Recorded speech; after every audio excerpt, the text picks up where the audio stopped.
বিংশ শতকের শ্রেষ্ঠ মুজাদ্দিদ আল্লামা সৈয়দ আবুদুল্লাহ মওদুদী রাহমাতুল্লাহ আলাইহি তিনি এক জায়গায় লিখেছেন, স্বৈরাচারীরা তার পতনের সমস্ত ছিদ্র বন্ধ করে, কিন্তু একটা ছিদ্র বন্ধ করতে পারে না, মনের ভুলে সেই ছিদ্রটা থেকেই যায়, যেই ছিদ্র দিয়ে আসলে তার পতনটা হবে।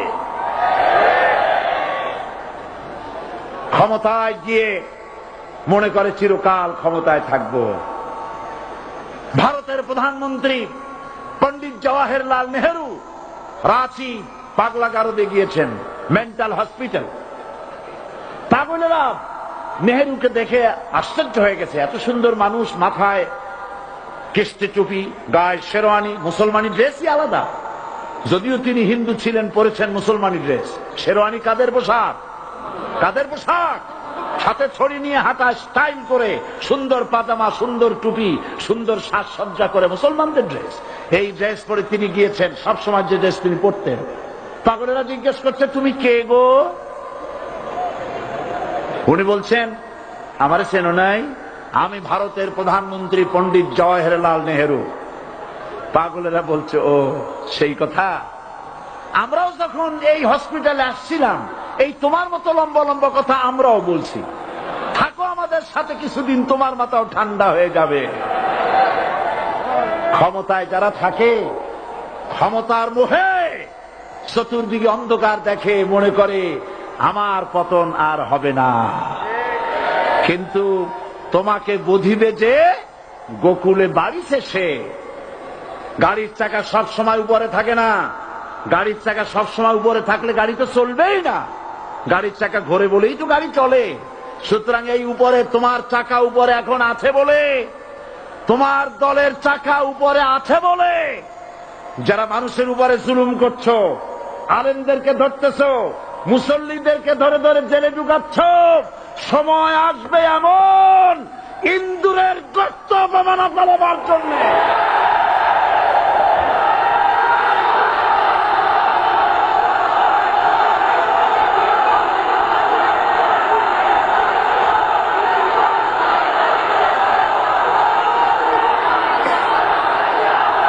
আবু জাহেলের গোষ্ঠী মনে করেছে সোজা আঙ্গুলে ঘি যখন উঠল না, আঙ্গুল বাঁকা করতে হবে। শুরু হয়ে গেল অত্যাচার, শুরু হয়েছে না? হযরত সুমাইয়া রাদিয়াল্লাহু তাআলা আনহা কি নির্মম ভাবে, নিষ্ঠুর ভাবে তাকে শহীদ করা হলো। খাব্বাব, হুবাইব, হযরত খাব্বাব রাদিয়াল্লাহু তাআলা আনহুকে দেখে হযরত ওমর একদিন বলছিলেন, খাব্বাব তোমার পিঠে এত গর্ত কেন? এত গর্তওয়ালা পিঠ আর এত চিকুন কোমর আমি তো জীবনেও দেখিনি। হযরত খাব্বাব বলেছেন, ওমর জানো না, ইসলাম কবুল করার অপরাধে, কালেমা পড়ার অপরাধে কাফির বেঈমানেরা আমাকে মারধর করেছে। যখন আমি তাদের মারে কালেমা ছাড়ি নাই, তখন আগুন জ্বালায়া আগুনের আংটার উপরে, আংটা আগুনের উপরে আমাকে ঠিক করে শোয়ায়া, আমি যেন নড়াচড়া করতে না পারি সেজন্য আমার বুকের উপরে পাথর চাপা দিয়ে রেখেছে। আগুনে গোশত পুড়ে পুড়ে আগুন ভিতরে ঢুকেছে, গায়ের রক্ত আর চর্বি গলে গলে পড়ে আগুনগুলো নিবেছে। ওই পিঠে যে গর্ত হয়েছে আজও পর্যন্ত সেই গর্ত মিটে যায় নাই। হযরত খাব্বাব রাদিয়াল্লাহু তাআলা আনহু বলছেন, বুখারী শরীফে হাদিসে ভাবে এসেছে, ওয়ান খাব্বাব বিনুল আরিফ রাদিয়াল্লাহু তাআলা আনহু আন্নাহু ক্বাল শাকাউনা ইলা রাসূলিল্লাহ সাল্লাল্লাহু আলাইহি ওয়াসাল্লাম ওয়া হুয়া মুতাওয়াসসাদুন বুরদাতুন লাহু ফি জিল্লিল কাবা। আমি গেলাম রাসূলুল্লাহর কাছে, যে দেখি হুজুর বাইতুল্লাহ শরীফের ছায়ায় আরাম ফরমাচ্ছেন। আমি কাছে গিয়ে বললাম, আলা তাস্তানসিরু লানা আলা তাদউ লানা ইয়া রাসূলুল্লাহ, হে রাসূল আপনি কি আমাদের জন্য দোয়া করবেন না? আপনি কি আমাদের জন্য আল্লাহর কাছে সাহায্য প্রার্থনা করবেন না? মার খেয়ে খেয়ে তো শেষ হয়ে গেলাম। শুনতেছেন আপনারা? আল্লাহর নবী উঠে বসলেন, বললেন, খাব্বাব শোনো, তোমাদের আগে যারা এই পৃথিবীতে এসেছিলেন দ্বীনের দাওয়াত দেওয়ার জন্য, সমকালীন রাষ্ট্র শক্তি তাদেরকে ধরত, ফায়ুখাজুর রাজুলু ফায়ুহফারু লাহু ফিল আরদ, তার জন্য তারে ধরে নিয়া মাটির মধ্যে গর্ত করত, ফায়ুজআলু ফিহা, এরপরে সেই গর্তের ভিতরে তাকে কোমর পর্যন্ত গেড়ে দিত। সুম্মা ইউতা বিল মানশার, এরপরে করাত আনা হতো, ফায়ুদাউ আলা রাসিহি, এরপরে করাতটা মাথার উপরে রাখা হতো, ফায়ুজআলু নিসফাইন, এরপরে করাত দিয়া চিরে চিরে দিত, মানুষটাকে দ্বিখণ্ডিত করে ফেলে দিত। মা ইয়াসুদ্দুহু যালিকা আন দীনি, এত কষ্ট দেওয়ার পরেও, এত জুলুম করার পরেও দ্বীনের দায়ীদেরকে এক চুল পরিমাণ আল্লাহর রাস্তা থেকে তারা সরাই দিতে পারে নাই। ওয়াল্লাহি, ও খাব্বাব, আমি আমার আল্লাহর নামে কসম করি। মুসলমান কে কসম করতেছে? আল্লাহ রাসূল। আমি আমার আল্লাহর নামে কসম করি, ওয়াল্লাহি লা ইউতাম্মান্নাল্লাহু হাযাল আমর হাত্তা ইয়াসিরুর রাকিবু মিন সানা ইলা হাযরামাউত।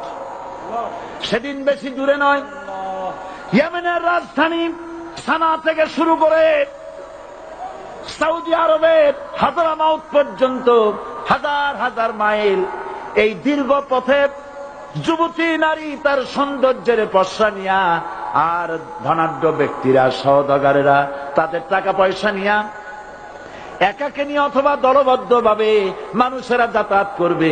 লা ইয়াখাফু ইল্লাল্লাহ, মানুষের মনের মধ্যে কোনো ভয় থাকবে না। এমন একটা সময় আসবে, ওয়ালাকিন্নাকুম তাস্তাজিলুন, অথচ তোমরা বড্ড তাড়াহুড়ো করছো। তাড়াহুড়ো করো না, অপেক্ষা করো, ধৈর্য ধরো, মার খাও, জেলে যাও, শহীদ হও, আল্লাহর রাজ কায়েম হবেই হবে।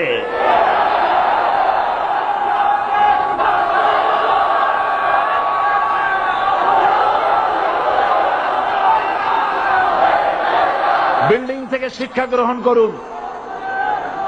বিল্ডিং, ইমারত, দালান থেকে শিক্ষা গ্রহণ করুন। এই যে একটা দালান আছে না পাশে, দেখতে পাচ্ছেন? এই দালান কি দিয়ে তৈরি করা হয়েছে বলেন? ইট।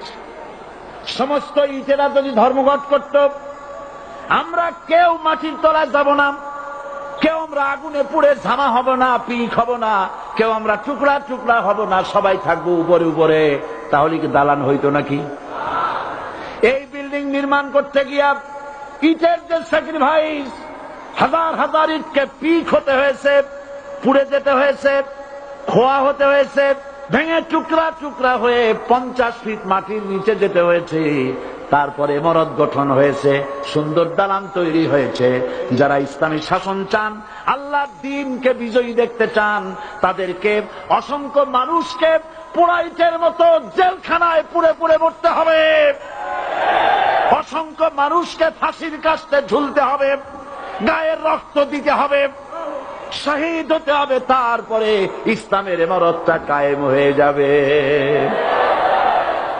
শায়ের, কবি কি সুন্দর করে বলছেন, কবি সুন্দর করে বলছেন, ये शहादत गाहे उल्फत में कदम रखना, ये शहादत गाहे उल्फत में कदम रखना, लोग समझते हैं आसा है मुसलमान होना।